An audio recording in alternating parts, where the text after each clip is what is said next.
Good morning. We'll call the meeting to order. We respectfully acknowledge that the Township of Algonquin Highlands is located on Treaty 20 Mishi-Saugig territory and in the traditional territory of the Mishi-Saugig and Chippewa Nations, collectively known as the Williams Treaties First Nations.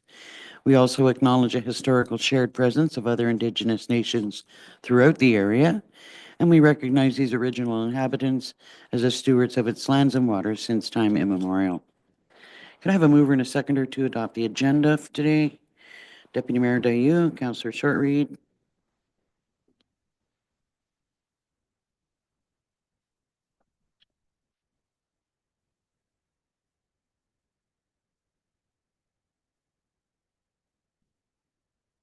Moved by Deputy Mayor Dayu, seconded by Councillor Shortreed. Be it resolved, the February 6, 2025 agenda be approved as circulated. All in favor? That's carried. Is there any disclosure, pecuniary interest, or general nature thereof today? Hearing none. Could I have a mover and a seconder to adopt the minutes of January the 16th and January the 23rd? Councillor Shortreed and Councillor Berry.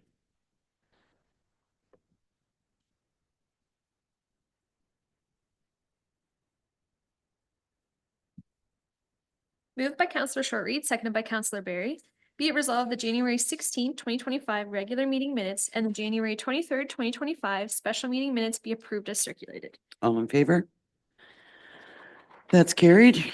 We have a rather light agenda today, so we move right on to Public Works business.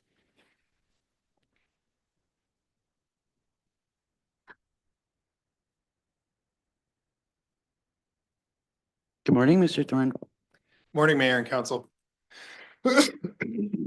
So first up is the Airport Committee. I don't know that there's anything of significance to report at this point in time. Committee's obviously working on the planning stages for their first fly-in. Still have some decisions to make, and lots of excitement there. Sometimes need to keep them sort of tamped down a little bit. No, we can't do that. We can't have a full carnival on the airport. But anyway, they're working hard, and having said that, I guess could we have a mover and a seconder to accept the minutes of December the 19th? Councillor Berry, Deputy Mayor Dayu, if there's any questions.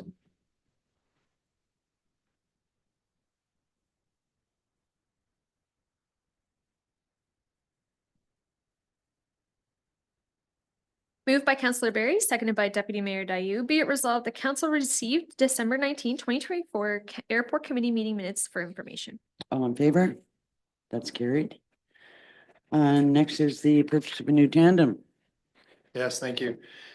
So every year we go out to bid prior to the year of the end of the cycle for a piece of equipment, and that's what we did on this truck. We worked with the County of Haliburton on the bid document for the RFP, and we were successfully we got 2 bids on it. So they're very close, which is good to see. And through the process of scoring, you can see that one scored higher than the other. And thankfully, that was also the lowest bid, so that worked out for us. So our recommendation would be to move forward with Winslow Motors on the purchase of the tandem truck and plow equipment. The plowing equipment is very similar to the equipment that came on our last truck, which we delivered, or sorry, which was delivered last year in 2024. So we're making the trucks very uniform on the plowing equipment, because we share the trucks between the department or between the 2 different locations, North Shore and Kawagama. And because we share drivers back and forth between those 2 shops as well, it's been a big benefit to have the equipment very similar, so that they can just get right into the truck and go. And with these trucks being the automatics, we've asked for the extended warranty to be added to it as well at an additional cost. And just to keep council informed, we did that on the last truck as well. So What's the delivery time? I believe the delivery time, don't quote me on this, was going to be just, I want to say it was in January 2026. Yeah.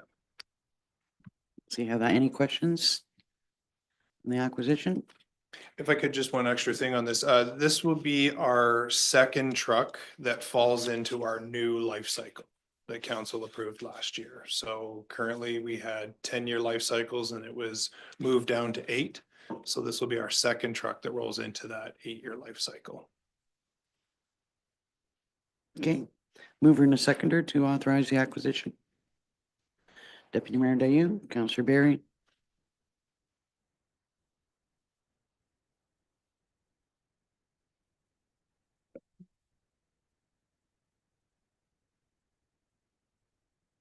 Moved by Deputy Mayor Dayu, seconded by Councillor Barry. Be it resolved, the council acknowledges receipt of Public Works Report PW 00425 regarding the purchase of 1 new tandem truck submitted by Adam Thorne and dated February 6, 2025. And that council concurs with the recommendation made in the said report and awards the bid to Winslow Germany Motors for the cost of $439,118.55 plus applicable tax. And that council concurs with the recommendation made in the said report to purchase the extended automatic transmission warranty for the bid price of $2,531 plus applicable tax. And that council concurs with the recommendation made in the said report to authorize the payment of the 1 tandem truck to come from the Public Works Equipment Reserves. And finally, that council hereby authorizes a CAO to sign the required documents. All in favor? That's carried. Well, now for an exciting discussion on upgrading North Shore Road. Thank you, through you, Mayor. So this has been a long project in the working. We started it quite a few years ago in hopes of getting funding for this project, and unfortunately that didn't work out for us. And then we've been progressively been looking at the road and trying to come up with some solutions, cost-effective solutions to repair the sections of that were noted as a slump section. So it was quite the process to work through, and I have to give a lot of credit to our project manager, Brian, who's put a lot of work into this as well. And we've come up with these options working alongside with Jewel Engineering. So to get right started into it, I think the first 2 options to look at are the stabilization options, option A and option B. Both will do the job, certainly. There are a pretty big cost difference between the 2 of them, and the aggressive work required to installing piles is pretty invasive. So we have looked at these options and recommend going with option A, which is the bank stabilization, where we put in shot rock into the bank and on the slope. That helps protect the slope from, if we have high waters and it crashes against the shore's edge, it's not going to erode the bank, which is what it's doing now, which is the main cause of the issue we're having. And then the vegetation that will go on top of that shot rock above the water level will help bring it back to a natural look over time. So replanting trees and putting in shrubs and organic material that's native to this area will be used. And then it'll take its time, and then it'll grow back into a nice natural area. Certainly not a smooth manicured, front yard by any means, but it'll certainly, go back to a natural look and have a nice look along that edge of the road. So that was the options for stabilization. I think it would make sense if there's any questions regarding that, I could try and help out with that. It's pretty straightforward. Sounds good so far. Okay, excellent. So then on to the next section would be rebuilding the road itself. Because of this area, it does have a good subgrade, but just not quite enough to fully move forward with it. We would need to dig up the subgrade of the road in these sections. So 5 options were brought forward by Jewel to look at how we can rebuild it. And then we, through discussion with staff, we brought in that option 6 would be to basically continue what we're doing now, just maintaining what we can. Staff have looked over all the options, and certainly we recommend option 4 as the best option. It is a little bit more of a cost. Obviously, it's not the lowest cost. However, we feel it provides the most stabilization, it provides the most reconstruction to the road that will have the longevity for the cost of it. We're explaining in here that there's going to be asphalt put down on the road. The road will be widened a little bit to allow, and we've heard council talk over the past little while about, you know, sharing the road and having extra people on the road walking or, you know, biking or things of that nature. Now, keep a note that this is not installing a bike lane. However, it is making the road a little bit wider, which was suggested to accommodate extra foot traffic, if you will. There'll be tree clearing on the road to widen it back to allow more sunlight and more airflow into the road. This also includes removing existing entrance culverts and replacing them with new culverts and grading. Cross culverts, the roads, culverts that go from one side of the road to the other will be replaced, and treatments will be put on them so that it stops erosion in some areas. I'm sure I'll bring some pictures along through this project where, you know, some of the cross culverts have a 5-6 foot drop. And wasn't like that when they were installed years ago. So you can understand that over time, things are getting eroded away. And this will help fix that. It'll take care of that and to stop it from happening again. Overall, we as staff, we're pretty happy with the option 5 as what we've recommended. We feel strongly that this is the best. I'm sorry, option 4. Option 4. I'm sorry, option 4. That we're confident that this would be the best option for us. If council approves to move forward with this today, the next steps for us would be to go back to Jewel Engineering, and then they would finish the design, the plan. They would start working on the bid documents and then send it out to bid to see what we get back. In that time frame, we would then come back to council and explain what's going to happen. Like we do on all of our projects, we would give you the opportunity to review, ask questions, and then we would pick a bidder and then move forward from there. We're expecting this project to be a 2-season project between the permits that would be required and the time it would take to do the in-water work and all the construction of it. So we're looking at a 2-year project. Depending on how fast things can move forward and the companies that bid on it, it will just depend once the bids come back on when we get started. Deputy Mayor Dayu. Thanks very much, Adam. Could you tell us a bit about impact on the folks living at those sections, both in the short term during the construction phase? What would be the impact and how would we communicate with them about that?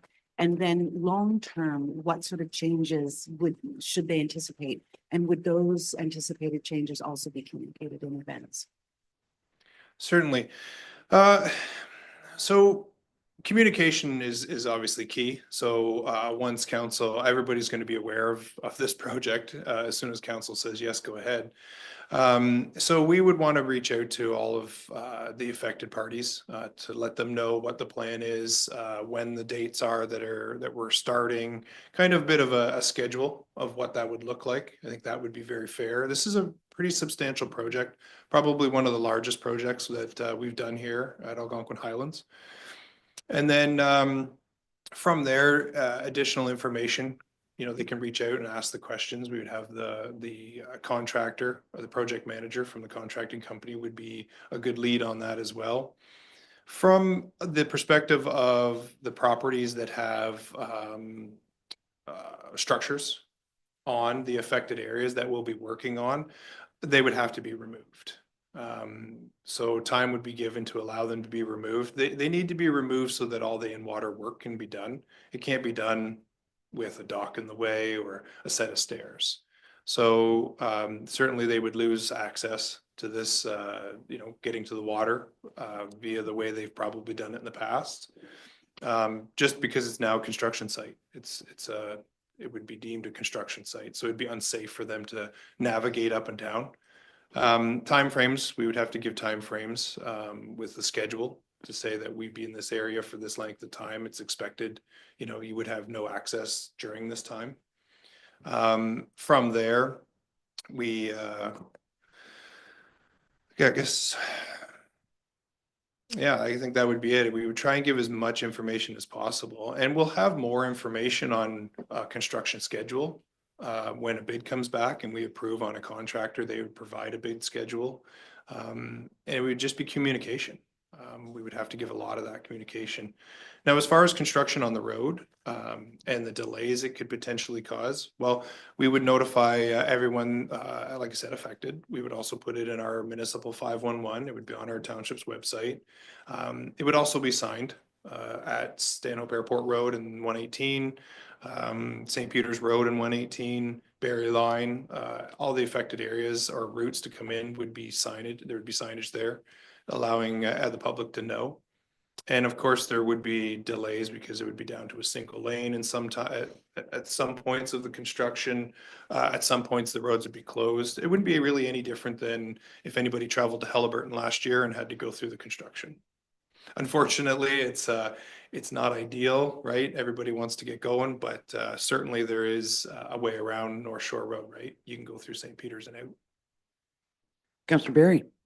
So on that same train of thought, what do you anticipate, the worst case scenario for a property owner and access to the water? Would it be the whole summer? Would it be a month? Would it be? I'm gonna go. And could it run over 2 years?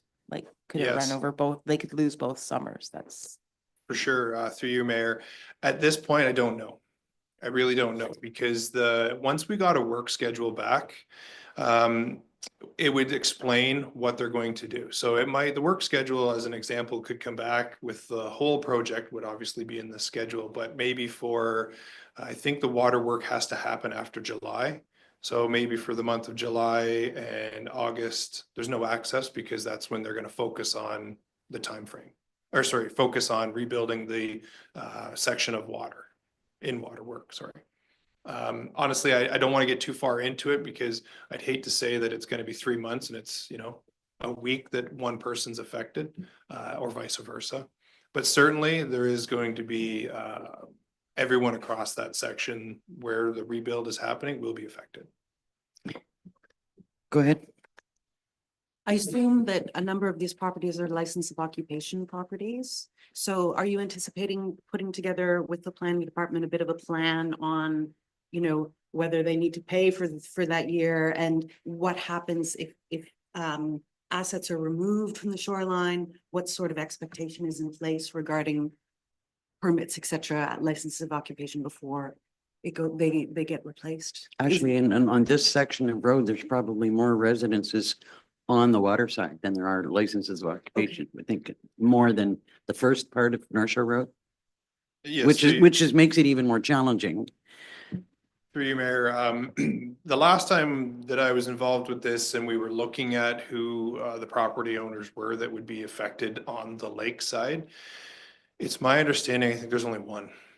Oh, really? Yeah, I think there's only one, possibly two, that would be affected that actually own the property, to my understanding. Other than that, it would all be part of the license of occupation. Yeah.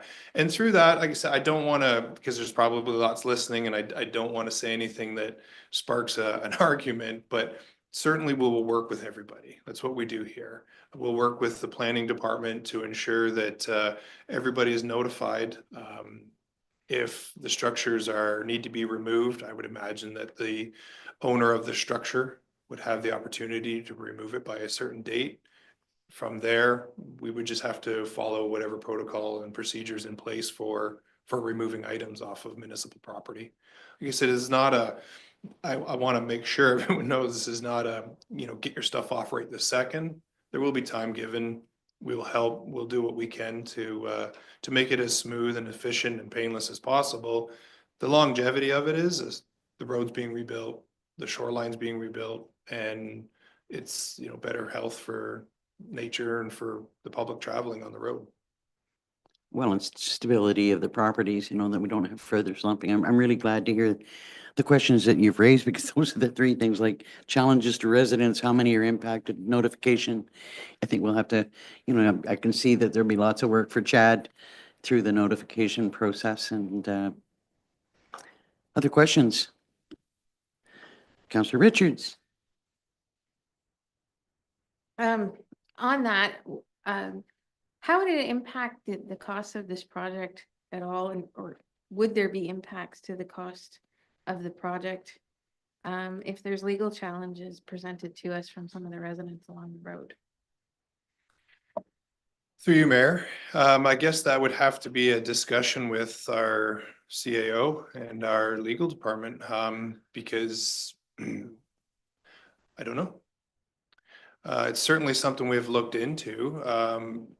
Again, going back to my comment, I'm pretty sure, I'm confident that there's only 2 properties affected that are not municipal property. So if it's our property, we would be doing well within our right to do the work there with the communication, the help to assist those that are affected.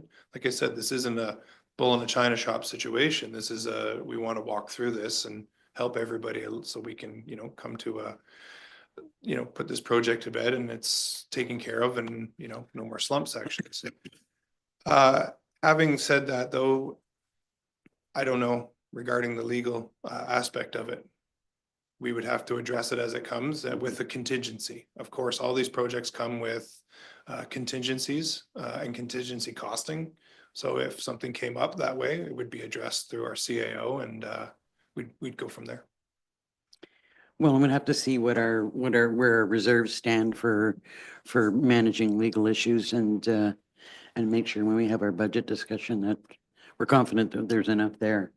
Councillor Barry, then Councillor Richards. Just in regards to option A and option B in the stabilization portion, you know, no matter what, it's going to be an expensive project. And I'm not by any means a builder, but if we were to go with option B, is there an advantage in the long term? Like, would it buy us an extra 10 years? Like, I did some very elementary math here, and it looks like the project with your recommendations is going to be probably around $3 million. But to do option B, it would bring it up to another million, which is still a large amount of money. But I just wonder, as far as time, like if we're going to go and cause all of this, if it's going to be such a big project and there's going to be, you know, people put out over this and that, is there any benefit to doing option B? Through you, Mayor. So certainly the longevity of putting in piles and the way the design of a pile, they're used all over the world. And they're certainly a much stronger product than putting shot rock into the shores or the water's edge. Having said that, given the distance between the road and the lake and the bank stabilization that we were going to utilize, our engineer has confirmed that both options are good, obviously, but option A will satisfy our needs for as long as there's no major, you know, I can't even think of a major event that would affect it. I know that all of my research and all of my on-site investigation has shown that in the 4 slump sections that are on North Shore Road, the main cause of it is because of the lack of strong material on the water's edge. So between slump section 1 and slump section 2, there's rock. There's essentially shot rock put in there. The municipality, I think, from previous staff that have retired, said they did that like 40 years ago. You know, they dumped rock over the bank and packed it in there. So way before it was, you know, some of those spots were developed. So, and it hasn't moved. So we're more than confident that putting the shot rock in versus piles is less invasive and it would last just as long. Okay, and just as a ahead. follow-up, and it's a case of there's 4 major sections. That would be the same recommendation on all of the sections. It's not a case of 3 sections, this would suffice, but 1 section, we should maybe consider being a little bit. That's correct. Okay. Through you, Mary, that's correct. It's all 4 sections will have the same work, the same bank stabilization completed to them. And although there's all 4 sections of what we were calling the slump sections, the entire road from St. Peter's to just shy of Generation Trail is being rebuilt. So the ditching, tree removal, culvert replacement, all of that work is being done in that entire section.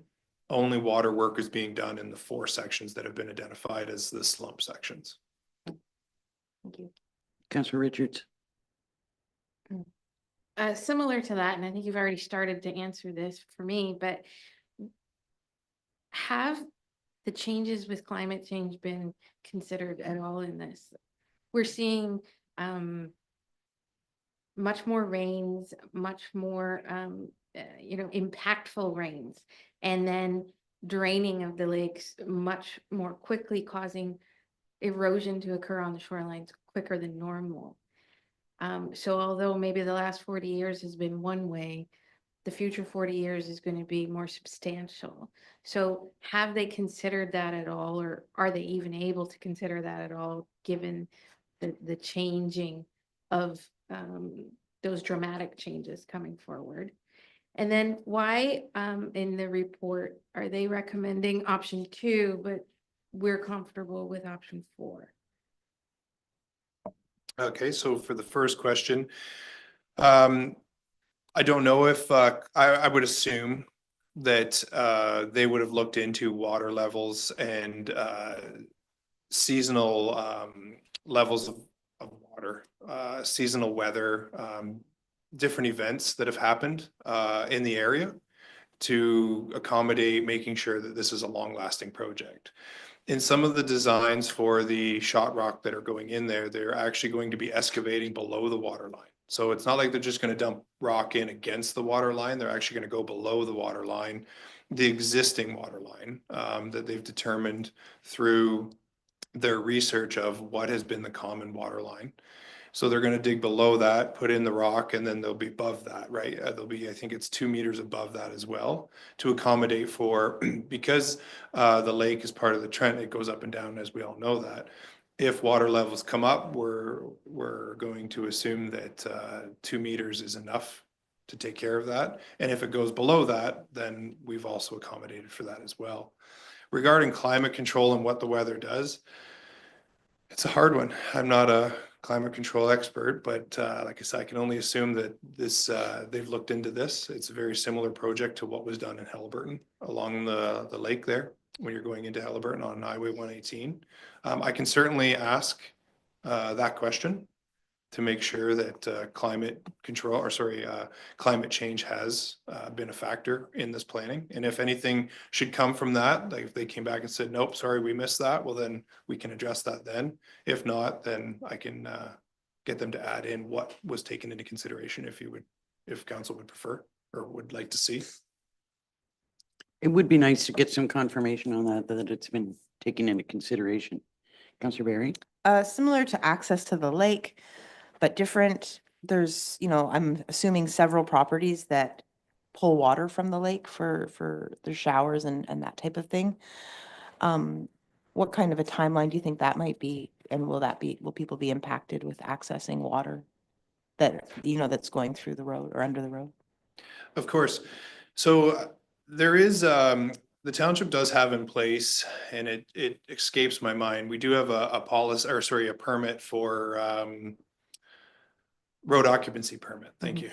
So a road occupancy permit for situations like this. So when a ratepayer would like to, or a property owner would like to run their infrastructure under our road system, they do have to enter into this permit and an agreement that they will maintain and they will set it up in such a way that it will not affect road operations. So being below 4 feet in the ditches so that we don't get into it as staff.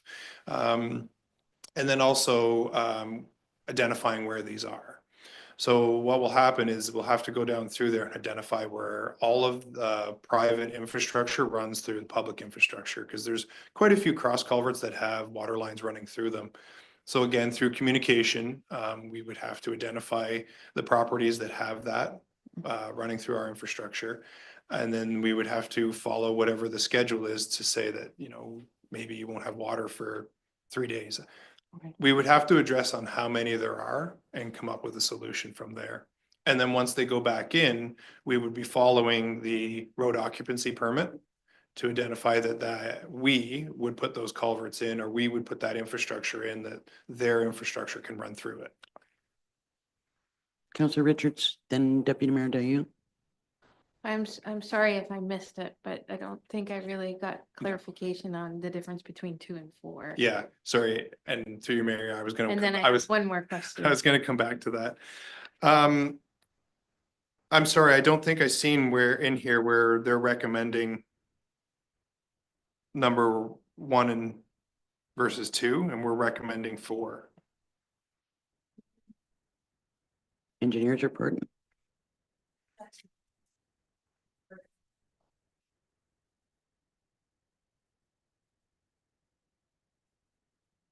I know when staff spoke to, the engineer, and also staff conversed afterwards, that option 1 and 2 by far is I want to call it the Cadillac of options. It's The construct. the platinum The platinum, version. yeah. It's constructing the road, very similar to what you would see, on a MTO highway. Right?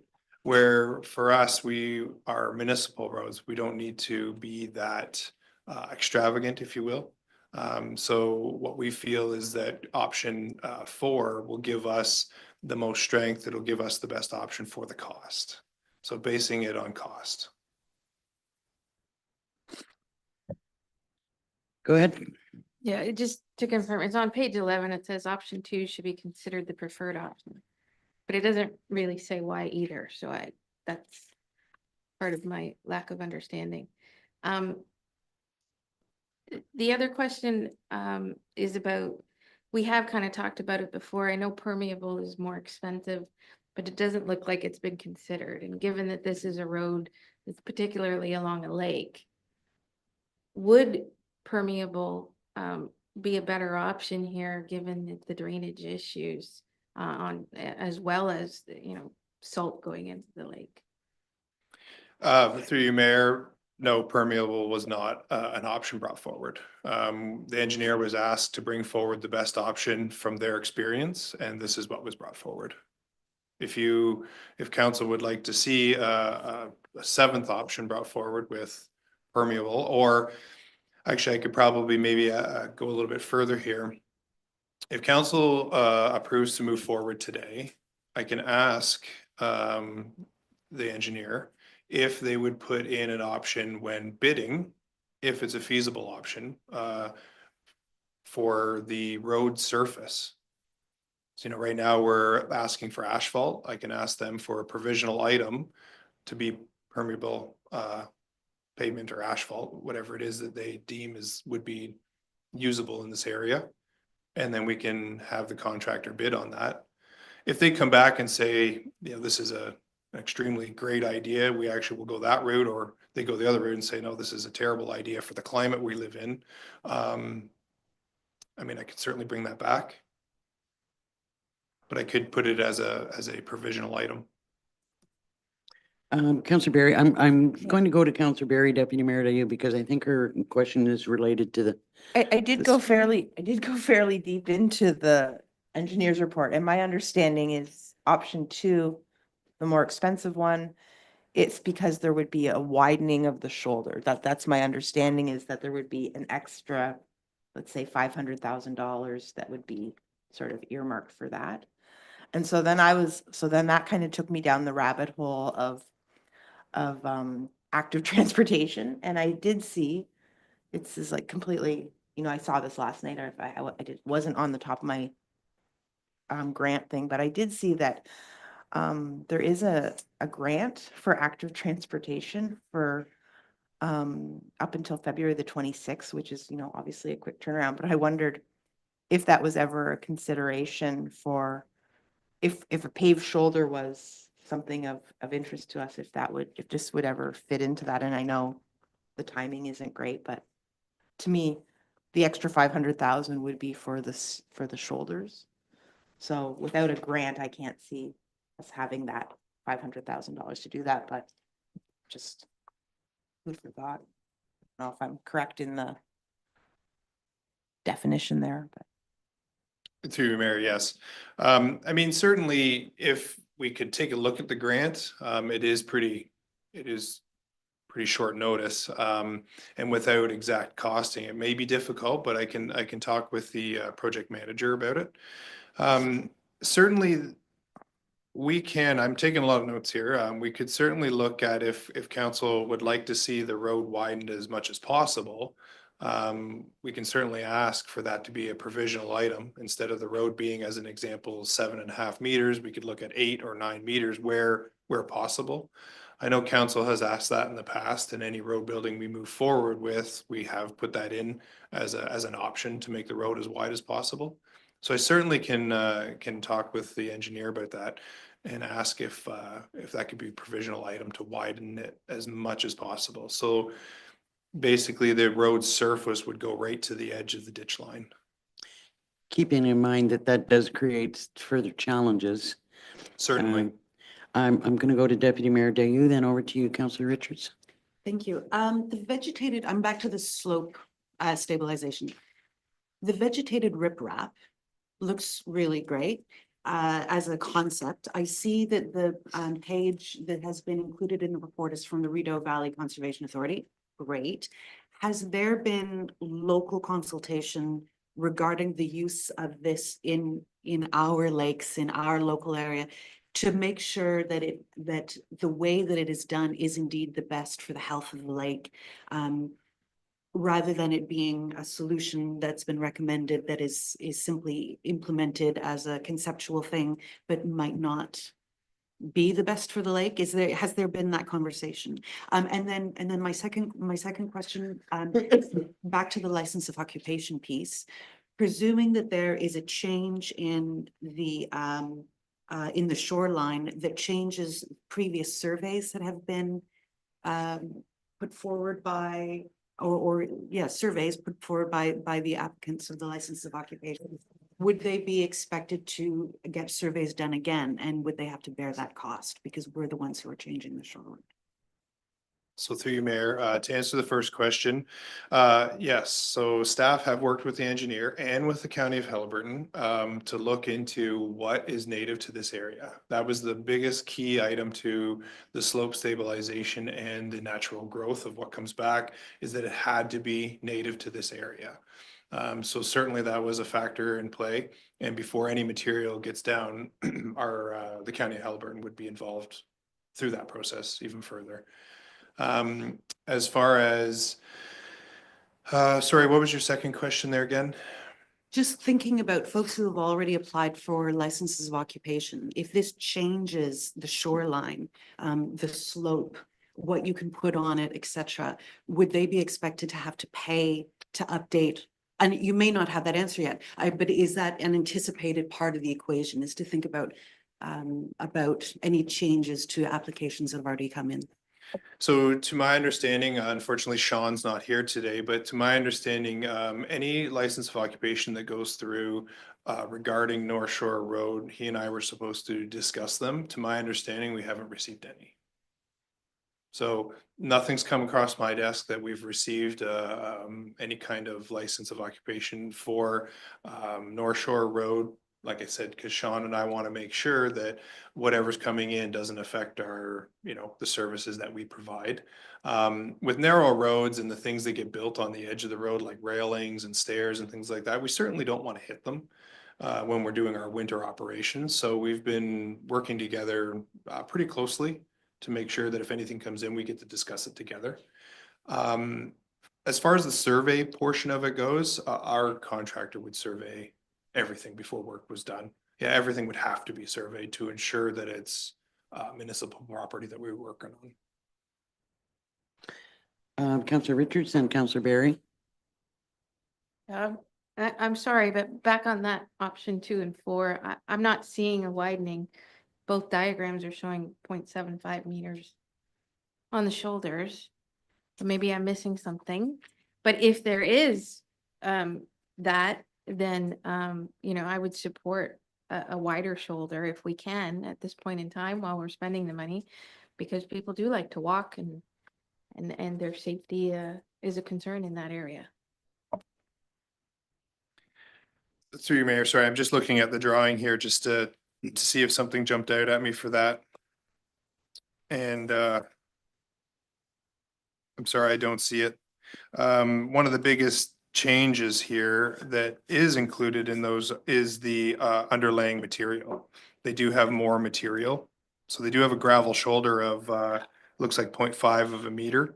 The lane width is 3 meters. Option 3 showed a paved shoulder on one side. So it was more of a traditional bike lane. Option 1, 2, and 3 show a bit of a traditional bike lane on one side, which would have been a 1.5 paved shoulder. Where in option 4, we've asked for the road just to be widened.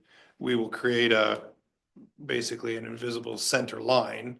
And then from there is our road width of 7 meters. And then anything past that up to the edge of the ditch line could be paved. So what we didn't want to do is force people to one side of the road or the other. If someone wants to walk on the right, on the lake side, or on the non-lake side, they would have that option because we weren't installing bike lanes. Sorry, just as I get looking through this, it's coming back to me. Did that answer your question? Go ahead. Yeah, I would support, as I mentioned, a widening, if that meant one side of the road versus the other. I think that's better. It's a place for people to walk their dogs, walk with their families, and it's lacking in that area, especially with access to the trails and the lack of parking. People are being guided to that area to walk trails with a lack of parking and have no choice but to walk from somewhere. Well, and there's been a lot of discussion about the need for a wider road or a bike lane or a walking lane. Councillor Berry, I support the idea in principle, but I would be more favorable with a granting process. yeah, unfortunately, like, I mean, it's know, pretty tight. I know it is an annual grant. But I don't know, like $500,000. I know we're in there doing the project anyway. I wouldn't want to commit to widening at that cost without more information. Adam, So I think I'm hearing what everybody's saying here. I think to help facilitate this is that if we move forward today with the recommendations that I've brought forward, what we can do is we can add provisional items into the bid contract. So if we add the provisional items for widening the road, so if it's 7 meters or 7.5 meters now, and we can take it to 8.5, that extra meter we can put as a provisional item. In addition to that, if the grant is available right now, staff could certainly start looking into it. And if it's maybe we can work with the engineer to get as much information into it as possible. Certainly, that would be ideal, and we can get that ball rolling. If not, and we miss the opportunity on this, if it's an annual grant, then we could certainly be ready as soon as the tender, the bids are done and the bids come in and council has approved something. We can certainly add all that information to the next round of grant funding and try and apply for, even if we decide that we are going to widen the road through the provisional item and it's only 200,000, but we come up with a $500,000 grant, well, we can apply it to the project. so it sounds like I had sort of written a little list of the things that we needed to consider. I wanted to ask, what would be the impact to you and your schedule if we said, well, we want this information first? We could say that I don't want to do something that's going to impact your schedule or how this moves forward. If we asked to wait, would there be a problem? If it's a matter of 2 weeks to look into things. Otherwise, I do like the idea of the optional items being built into the process, that being permeable surface, widening the road, and confirmation about how much consideration was given to climate change. Certainly, through you, Mayor. So I have all those notes as well. Um, If council decides to move forward, right now, I can add those provisional items. As far as the climate change discussion, I can certainly have that with the project manager and the engineer. And I can bring it back at the next council meeting just through the monthly report, a follow-up on it. From there, if additional information is required or needed, I mean, we can certainly come back. I don't think that the answers that we're going to get from that are going to affect the project. Having said that, if we move forward with this right now, we're still months out on just design, finishing the design of it and the bid document. So we have time to come back if consideration wasn't made.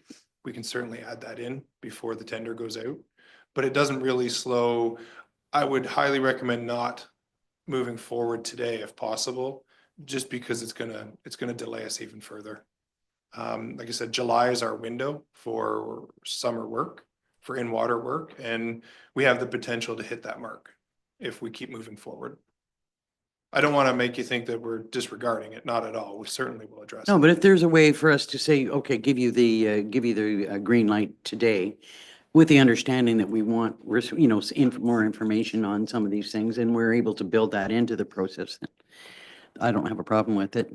Go ahead, Deputy Mayor Dayo. To Councillor Barry's point, I actually really like the idea of getting that climate change information. Climate change or climate adaptation is one potential granting avenue.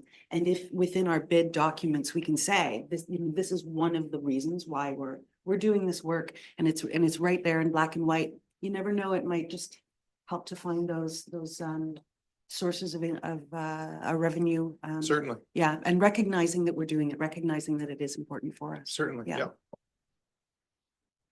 Any other questions or concerns? So I'm hearing that there's the ability to give it the green light today with these items, listed as being added to the tender documents, and we can still get responses to whether there's an opportunity for grant funding while continuing to go ahead.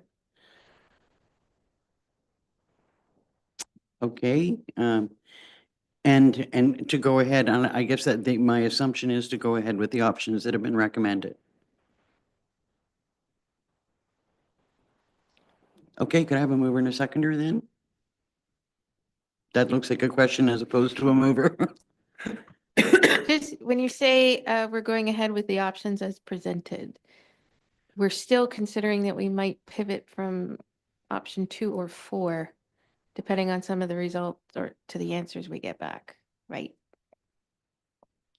Well, if we're including some of these items as optional items in the bid documents, I don't know how that impacts your Yes. process. Through you, Mayor, yes. So what will happen is if we move forward with the options that are presented, based on the provisional items that have been brought forward, those will be put into the bid document. When we come back, it'll show what the extra cost is for those.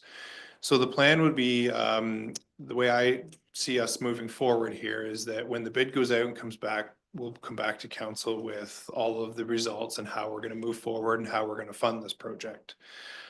From there would be the option. So option A would be that we go all in with all of the provisional items, and this is the cost.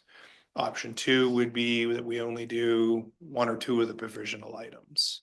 And then from there, kind of council would be able to have that discussion and pick and choose their provisional items if they don't, depending on what the outcome of them are.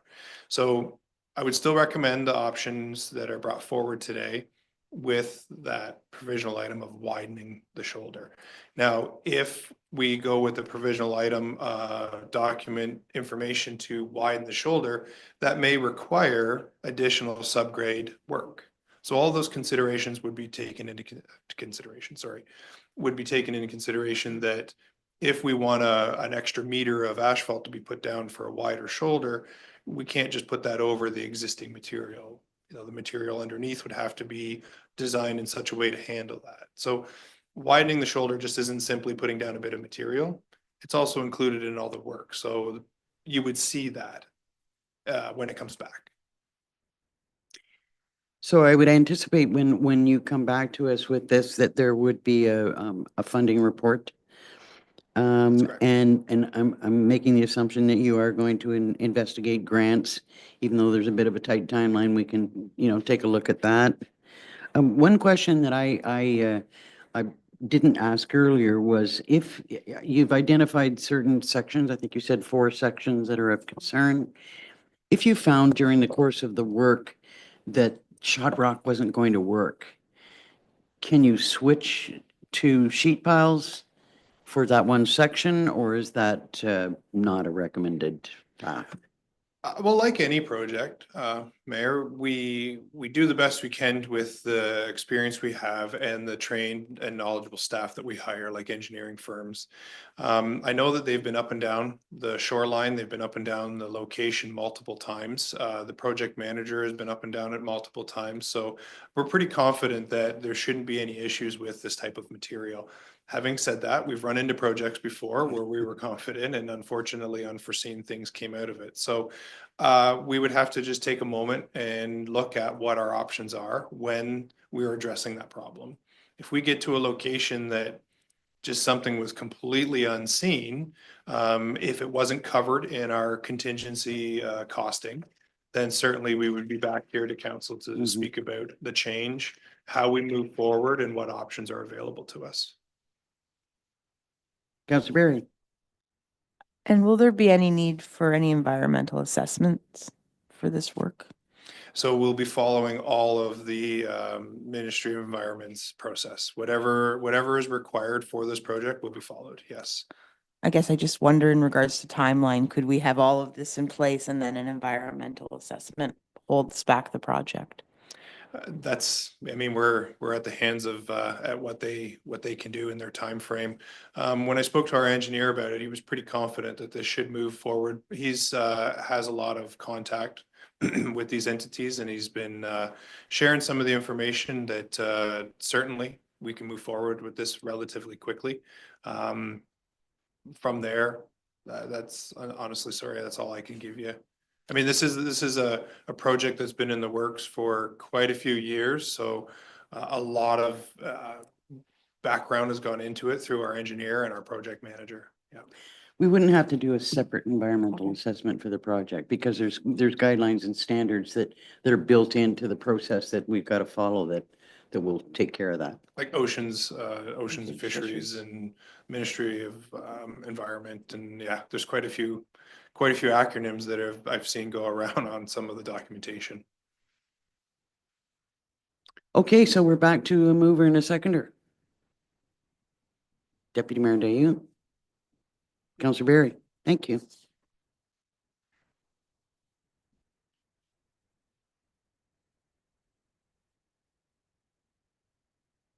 Long time coming.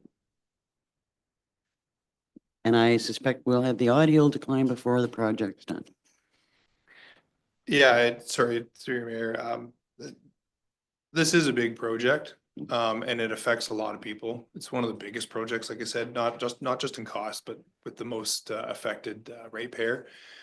And I can't stress enough for staff or for council here and for the people watching that we're going to try and make this as painless as possible and as invasive as possible, with the understanding that we can't build roads without people being affected. So we'll do the best we can with our contractor to make this as easy as possible. And we'll look to our communications coordinator to spread that message in the best possible way. Want to read the resolution? Moved by Deputy Mayor Dayu, seconded by Councillor Berry. Be it resolved, the council acknowledges receipt of Public Works Report PW 00325 regarding North Shore Road design options, and the council concurs with the staff's recommendation to proceed with option A and option 4, and that council directs staff to include provisional items into building the project and to explore grant funding opportunities, and that council concurs with staff's recommendation to proceed with the second phase in the amount of $90,000 plus applicable taxes to be funded through the gas tax reserve. And finally, that council hereby authorizes the CAO to sign the required agreements. Sorry. All in favor? That's carried. Thank you, Adam. Thank you. So under fire services, we've got the agreement under the bylaw section of the agenda. So next up is, A much less expensive conversation. This is to proceed with some community engagement regarding the branding strategy. And simply the idea here is to ask residents to share what the township means to them with us. And we would incorporate that into the philosophical identity that we're going to build for the township in the final document. Any questions? It's really straightforward. that seems like way too straightforward after the last conversation we had. Yeah. I guess I'd like to have just a little bit more thought from you on the questions we're going to ask. And then my understanding is it's basically, you know, how do you perceive Algonquin Highlands as a place to live? What do you think? is Yeah, it would be important? straightforward question and answer, text answers, no drop down, something like that. And we're not going to ask them like, do you like these colors or do you like these fonts? That is definitely not the intention. No colors, no font, really about the identity. What are the strengths of the township? What are its unique assets? What does it mean to you? Really building the identity piece and just text answers. That's it. Deputy Mayor Dayu? Yeah, I think that's absolutely a great approach. My question is, are you considering aspirational questions as well? You know, in the future, how do you see our community developing, standing out? A leader in the environment, for example, whatever the case might be, but not just what it means now, but what it could mean in the future with some hard work and Sure, community through action. the mayor, we can include something like that. Like I was thinking about five questions or so. So I can include something to that effect if you would like. Just running that through my head, whether that fits into a branding strategy. But I mean, there's no harm in asking the questions. I mean, I was sort of thinking basically what I outlined in the report there, those three types of questions, but I can go in that direction as well. Because that's more into the strategic planning aspect and then I mean, it's just in my thinking than the actual branding of what we foresee or see ourselves as now. Go ahead. I hear you. I think for me, it does speak to the identity piece rather than branding. Branding is sort of more of a limited term, and from what I understand, it is the identity piece that we're after. And you know, it could be that someone would like to see every lake developed with condos all the way around it, and someone else would actually like to see more of an environmentally focused growth. And so it's about capturing, you know, who do we want to be seen as our identity moving, you know, in the years ahead. So there is a big overlap with the strategic plan, but that's the intention, rather than the branding, like the logo, which I think is just a very small part of the conversation you're having with the committee. If I might, through the mayor, before we issue the survey, I will get it approved by the CAO. So she might have like interview back on Monday. We'll issue it next week, probably. If you would like her to have a look at the questions before we issue it, or. Yeah, I think that's a good idea. I'm still not completely sold on what do we want to be going forward. It's more, to me, based on the discussion that we had, you know, at our first meeting, it was just our first meeting, was more of how are we perceived now? Like, what do you view ourselves as now, as opposed to, I do see that as being more of a into the strategic planning part. I just need to think about it a little bit. Councillor Richards.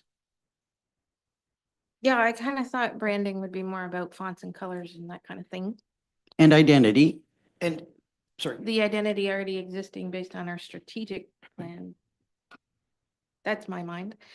But also too, I would kind of think that the point is that, you know, council would see the survey in its actual form prior to going out to get our input, and for clarity. Well, that might not be a bad idea, given that, you know, we've got some different schools of thought and we need to land somewhere that we're all happy with. So, you know, that maybe that's not such a bad idea.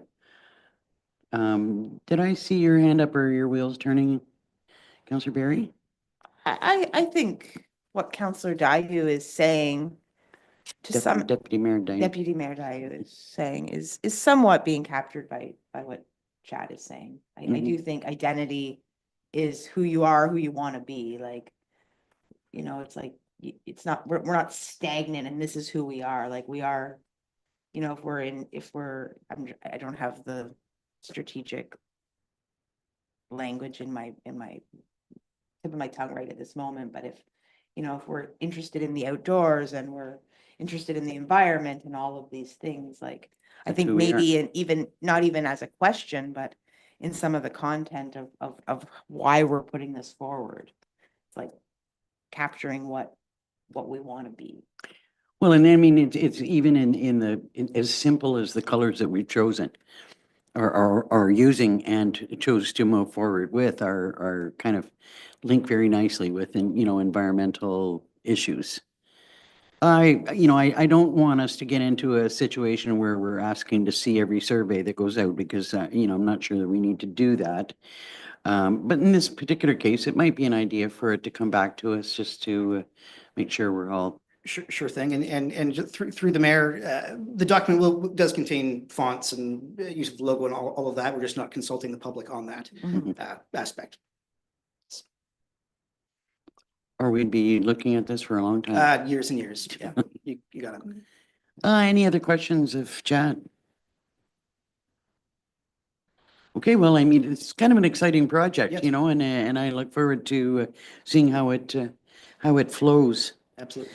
Could I have a mover and a seconder to receive the report? Councillor Barry and Deputy Mayor Dayu.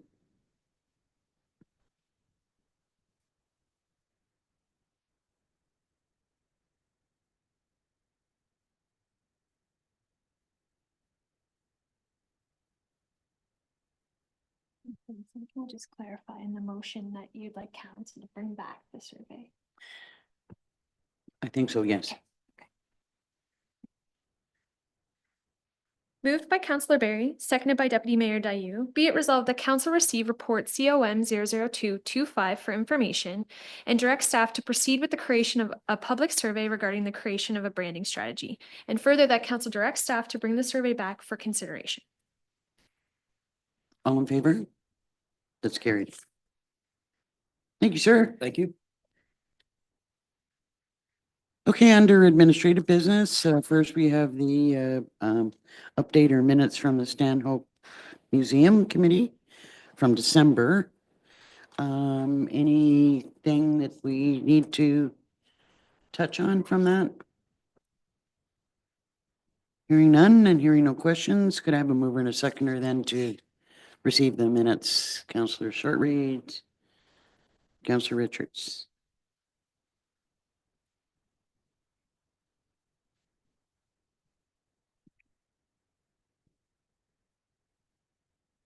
Moved by Councillor Shortreed, seconded by Councillor Richards. Be it resolved the council receives the December 16, 2024 Stanhope Heritage Museum meeting minutes for information.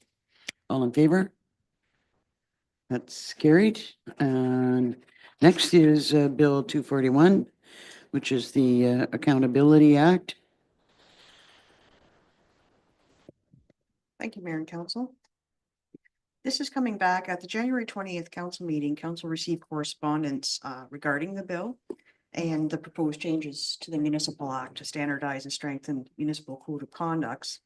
The ministry is providing for an opportunity for feedback, and it does close February 10th. So staff has put together a report highlighting some of the proposed changes. There wasn't a red line version that I could find other than the schedule that's attached to this report. Schedule 2 outlines the proposed changes. There's a number of them. Staff put in a few main points of interest into the report.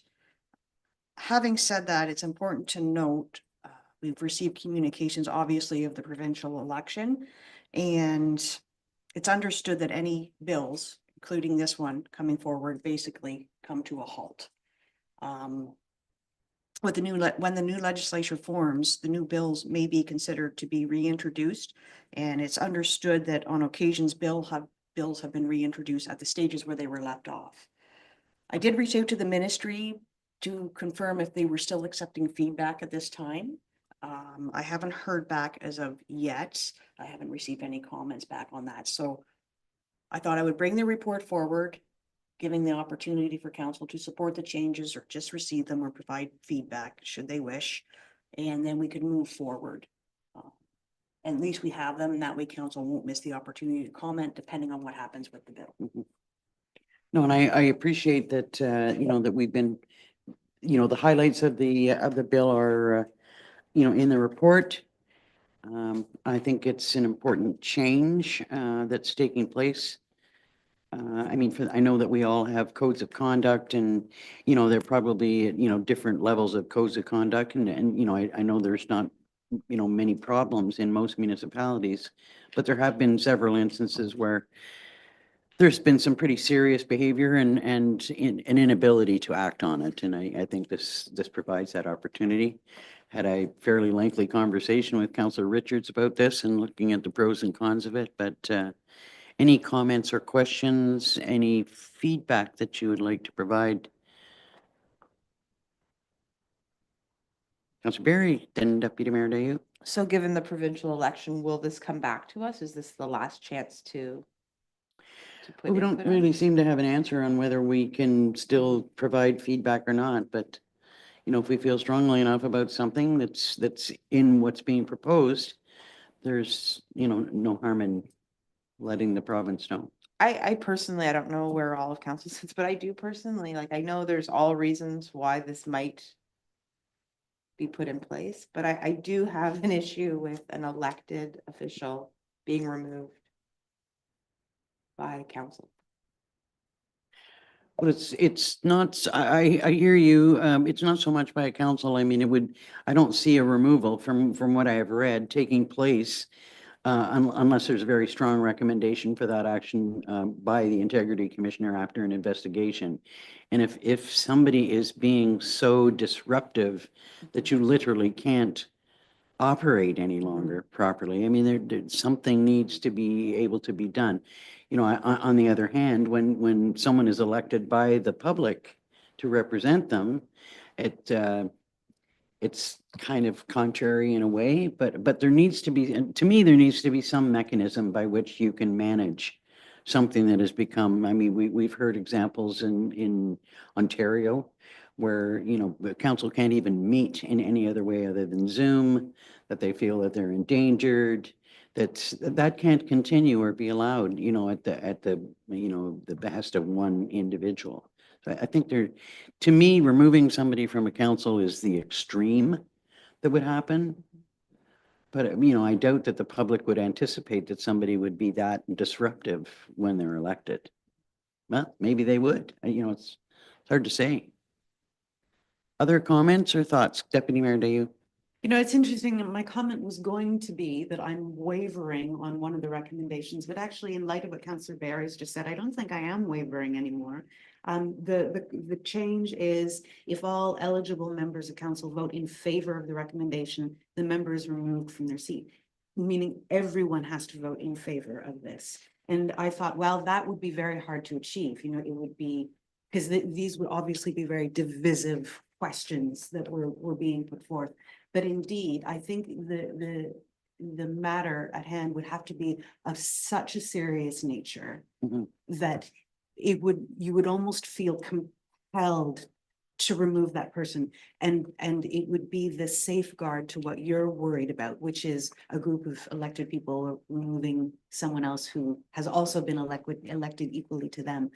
It would have to be so serious that it would be a unanimous decision to remove them. And maybe that is the right safeguard indeed. So. And that recommendation wouldn't come to council unless there was, pretty solid evidence from the, coming forward from the Integrity Commissioner with the recommendation.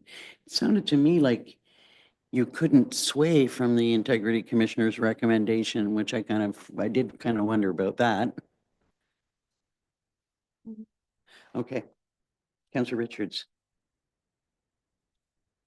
Mine is more commentary based on some of our discussion, but I find it, very disheartening that we even have to have this, that civility has dropped to such a level that this has to be defined. Also, the fact that we have to have this done at the provincial level down to us, I would like and hope to see the same go upwards to the provincial and federal levels in the way that they treat each other and the codes of conduct that they don't seem to be too concerned about, but they're worried about us.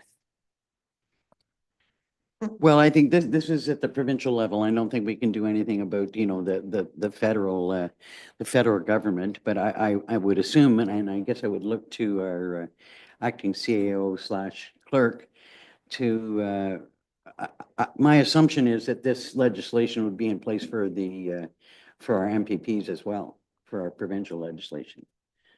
But it could be wrong. That I don't know what their code of conduct standards are at the provincial level. I would have to, I would have to think that it should be the same as what they're pointing at us with, that I agree. Because it's only an assumption on my part that the same rules would apply. So can we find that out? Other comments or questions? Go ahead.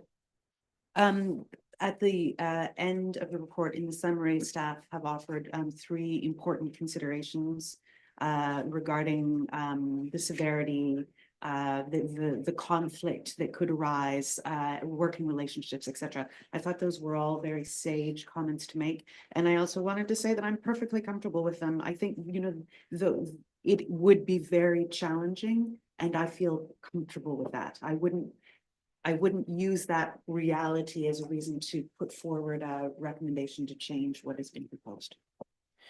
So I think at this point, where the resolution is simply receiving. Yeah, yes, Mayor Danielson, and directing to provide the feedback as necessary.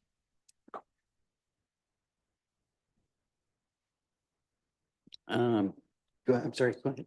Sorry, and just to add to that, if council doesn't have any feedback, that's absolutely acceptable. We just wanted the opportunity. If council supports it, we could put that forward or just receive for information.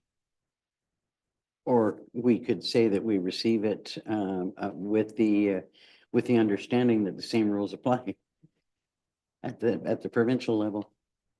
Councillor Berry. Sorry. I support the addition of the provincial government, but you're also recommending these three recommendations that we do submit.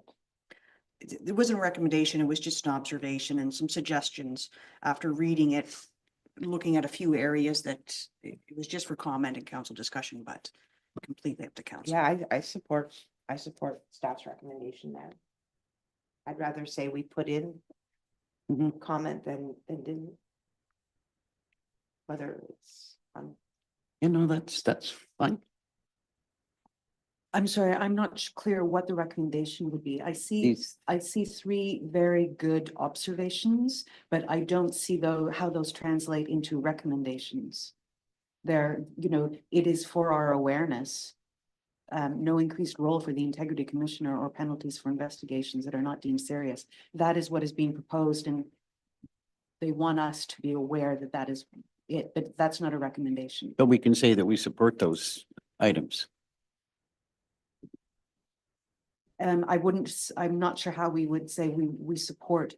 Council is still required to make the decision to discipline the member, and now includes council to make the decision whether to remove a member of council. This puts council in a difficult position and may affect working relationships and council's decision-making. Like that's not something we would feed back up to the province and say, we support this.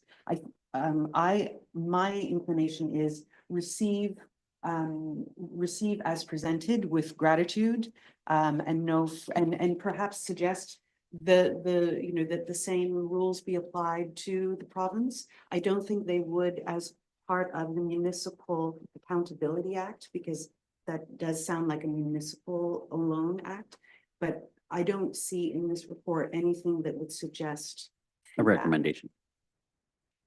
Councillor Berry. sorry, I assumed we were being asked for comment. I didn't realize it was a recommendation. So. Well, I mean, I have no issue with the asking and ensuring that the province is guiding themselves by the same rules.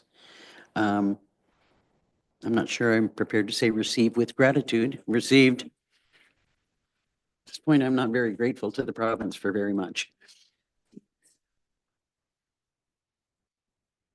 A mover and a seconder then to that effect? Hang on just a second. Yeah, so sorry, just for clarification, so council just wishes to support the changes and include an expectation at the provincial level, although this is related to the municipal level. Yeah. Code of conduct. Mover and a seconder? Councillor Richards, Councillor Shortreed.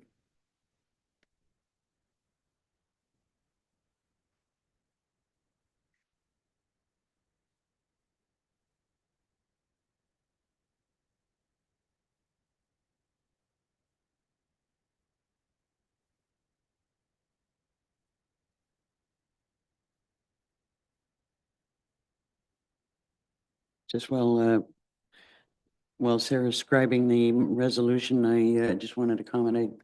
I see no need for us to take a break. I think that we're going to be done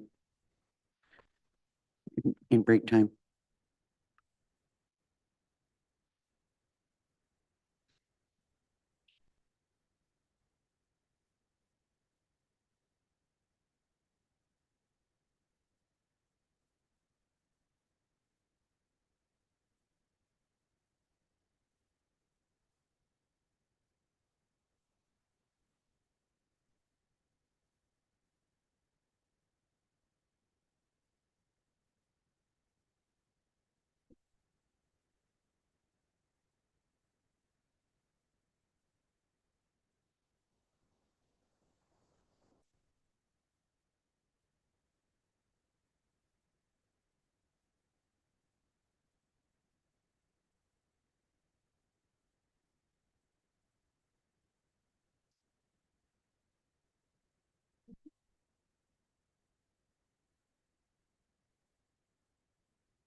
Read the resolution. Yes. Moved by Councillor Richards, seconded by Councillor Shortreed, that council receives report C0000225 regarding Bill 241 Municipal Accountability Act 2024, submitted by Don Newhook dated February 6, 2025, and that council supports the proposed changes in Bill 241, and further that council encourages the same level of accountability at the provincial level.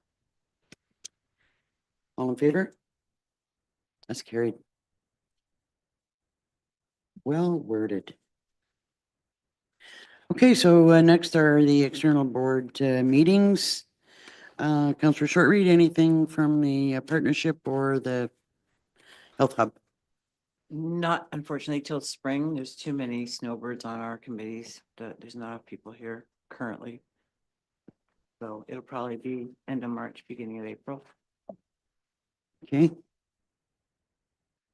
Unfortunate, we don't seem to be getting an awful lot of news from that area, but there's not much you can do about that.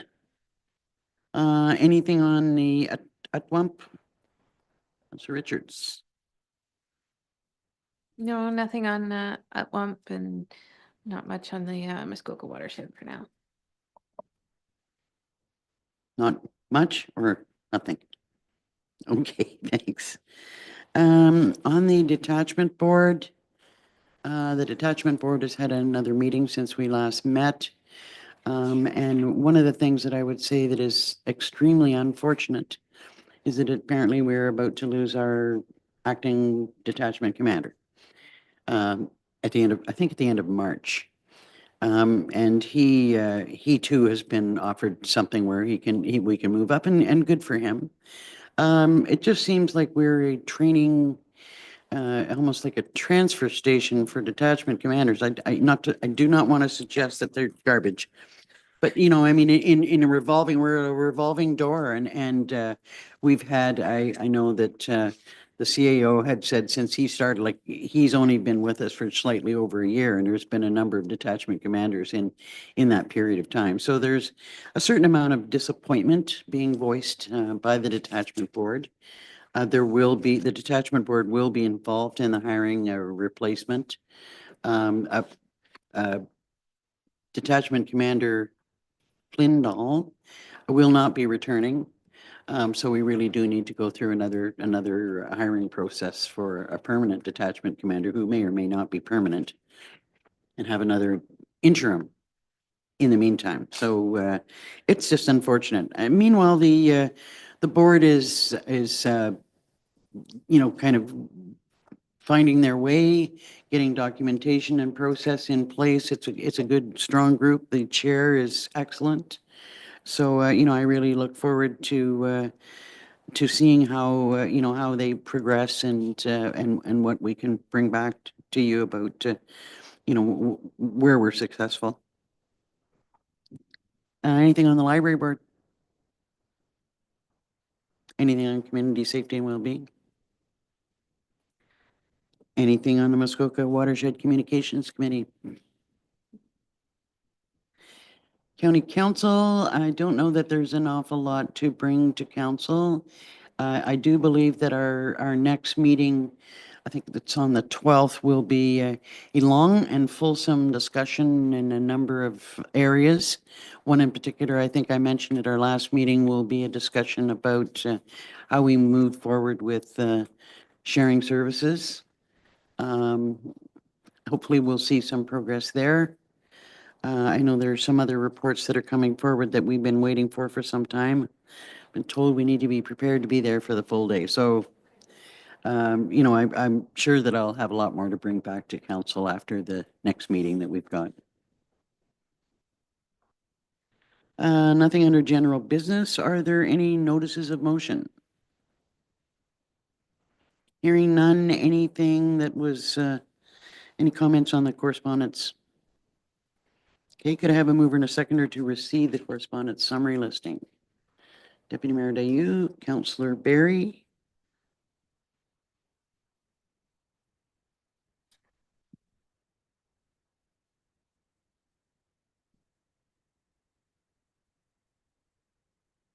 Moved by Deputy Mayor Dayu, seconded by Councillor Barry. Be it resolved, the council receives the February 6, 2025 correspondence listing for information. All in favor? That's carried. Next is the bylaws section. Could I have a mover and a seconder to approve the bylaw for the transfer payment agreement for the fire department? Deputy Mayor Dayu, Councillor Richards.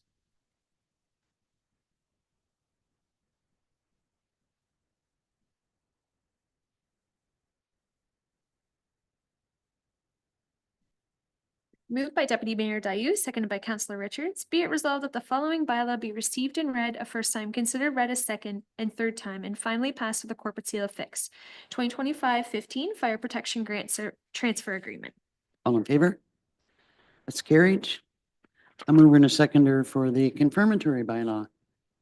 Councillor Short-Reed and Richards.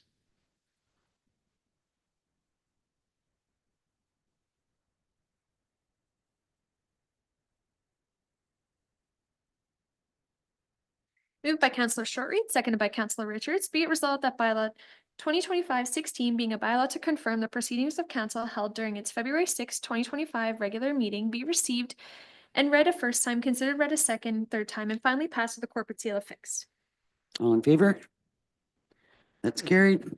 Finally, a motion to adjourn. Councillor Barry, Councillor Short-Reed.